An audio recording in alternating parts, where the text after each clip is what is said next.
Lord be with you. A reading from the Holy Gospel is written to us by Luke. Now there was a scholar of the law, and he stood up to test Jesus. And he said, "Teacher, what must I do to inherit eternal life?" Jesus said to him, "What is written in the law? How do you read it?" He said in reply, "You shall love the Lord your God with all your heart, with all your being, with all your strength, with all your mind, and you shall love your neighbor as yourself." He replied to him, "You have answered correctly. Do this, and you will live." But because he wished to justify himself, he said to Jesus, "And who is my neighbor?" Jesus replied with this story. A man fell victim to robbers as he went down from Jerusalem to Jericho. They stripped him and beat him and went off, leaving him half dead. Now a priest happened to be going down that road, but when he saw him, he passed by on the other side. Likewise, a Levite came to the place, and when he saw him, he also passed by on the other side. But a Samaritan who came upon him was moved with compassion. He approached the victim. He poured oil and wine over his wounds and bandaged them. He lifted him up on his own animal. He took him to an inn and cared for him. The next day, he took out 2 silver coins and gave them to the innkeeper with this instruction: "Take care of him. And if you spend more than what I have given you, I shall repay you on my way back." Now, which of these 3, in your opinion, was neighbor to the victim? He answered, "Well, the one who treated him with mercy." And Jesus said, "Go and do the same thing." This is good news from the Lord.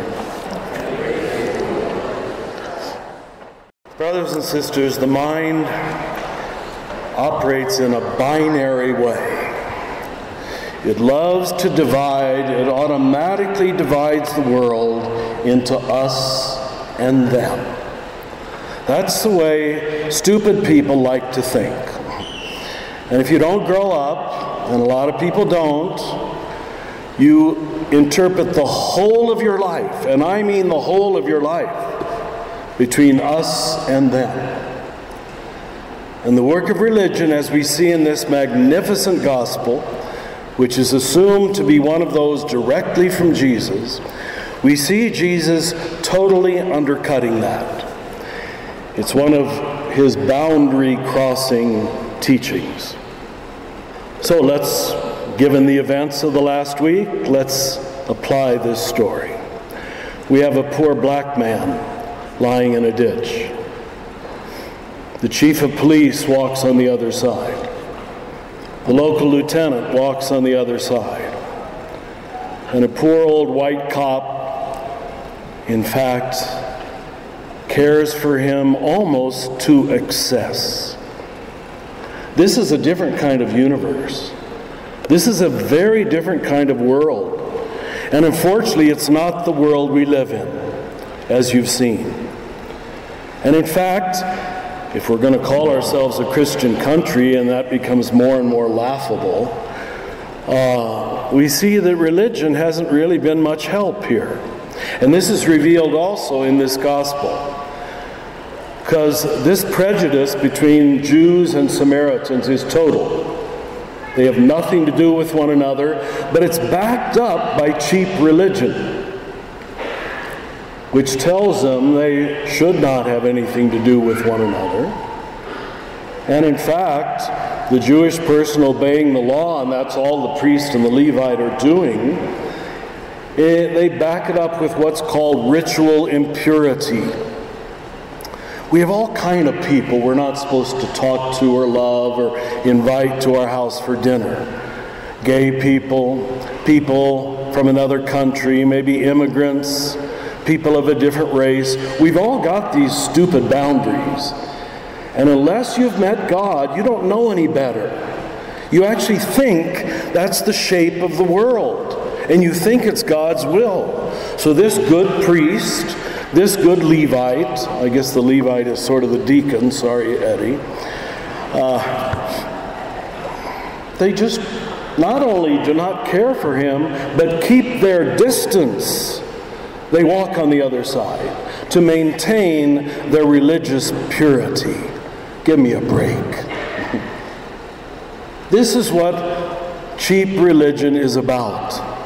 And that's also revealed in this magnificent story. Notice when the scholar of the law, so this is a guy who's supposed to be well trained in theology.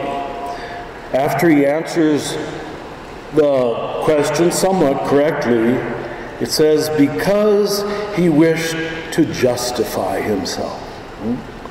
That's what cheap religion is about. It's not about loving other people, let's be honest. It's about justifying the self.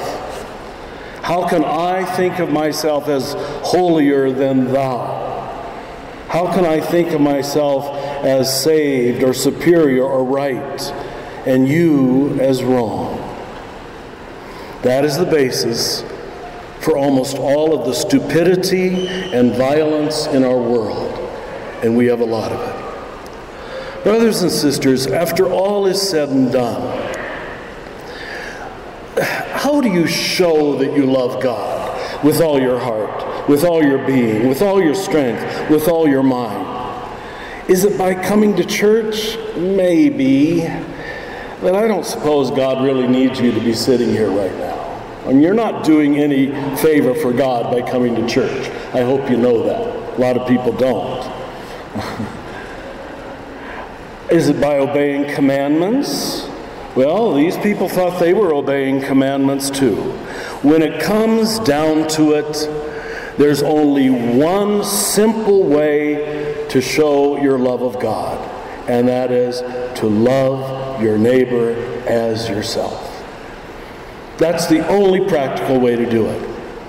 And he stretches it in this story. It's not just thinking nice thoughts about your neighbor, it's putting yourself out. So I'm not going to ask us to raise our hands, because maybe I wouldn't even pass the test. I probably wouldn't. But let's give yourself a whole month. Who have you put yourself out for in the last month? Now, don't count your family. That doesn't matter.